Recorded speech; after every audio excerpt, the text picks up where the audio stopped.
Disney Plus and Netflix are just the beginning of the streamer war, and which one will win? Well, if there is a winner, unfortunately, us, the viewers, are all the losers.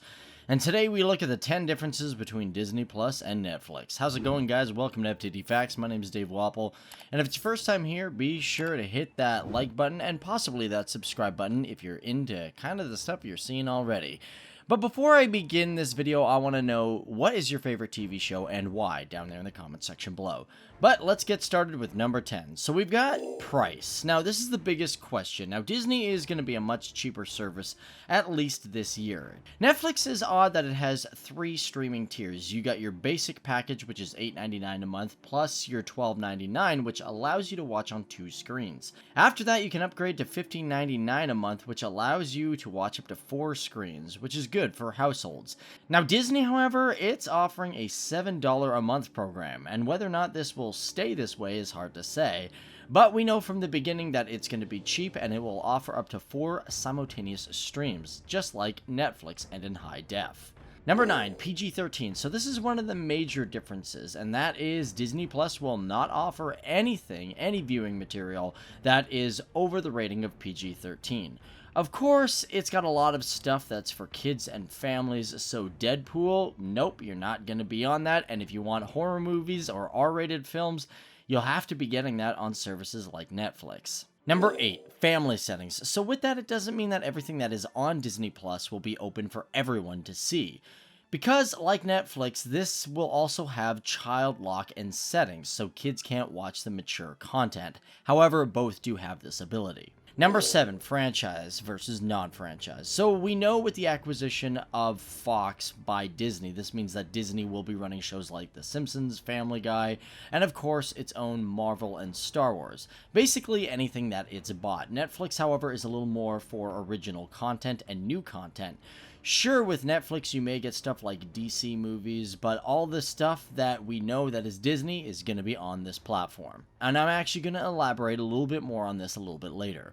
Because number 6, political correctness and statements. Now with Disney being Disney, I mean by looking at Marvel films and Star Wars films, we all know Disney has had a very hard stance on making things politically correct and making subtle but obvious statements in films. Sure, other films have done it as well, and we've seen it on Netflix, but it's a little more obvious coming from this company. So unless Disney has some new direction that it might be going, you can guarantee that you're probably going to see a lot more of this on this service. Number 5, gritty versus non-gritty. So sure, we have shows like The Mandalorian that are going to have a little bit more of an edge to it, but along with rating, there is also tone of the show or film.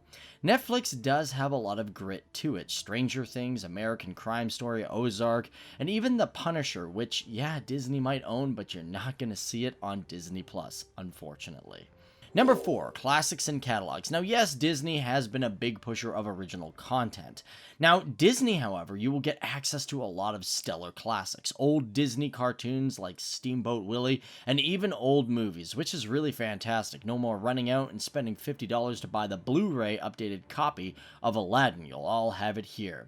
So the major plus is that Disney has years and years of stuff that they will release for you, and I'm just excited for things like Rescue Rangers. Number 3, experience. So where Disney might beat Netflix in having years of content behind them, Netflix definitely beats Disney in years of experience as a streaming service. Sure, all of this stuff that Disney is offering looks really great and fantastic, but when it comes down to it, it just might not work. Realistically, it most likely will. It's Disney after all, but Netflix has had years of tailoring their content for your liking. Disney, however, is going to be trying to figure out what you want because it just won't have the data to prove it.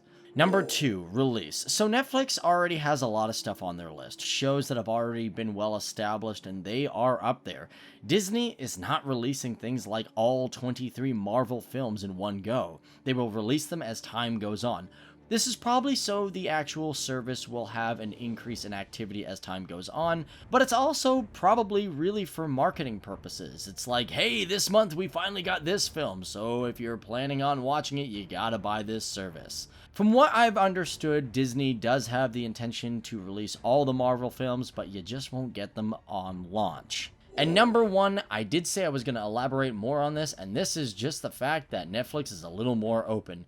Disney is gonna have just Disney. It's not opening doors to other brands, and this is kind of a big problem. You get what the company owns. Netflix, it's just more open. You gotta remember, Disney may be the big bad boy now, but at one point, it was a king and then it died down, and who knows where the industry will go. There's other studios out there like Warner Brothers, Sony, Skydance, Legendary, E1 Entertainment, Paramount, and of course Lionsgate, and let's not forget the big rival, Universal Pictures. So you won't see any of these movies on Disney+. So Jurassic Parks, Ghostbusters, Star Trek's, Mission Impossibles, you ain't getting any of them unless Disney does its usual routine by buying everything.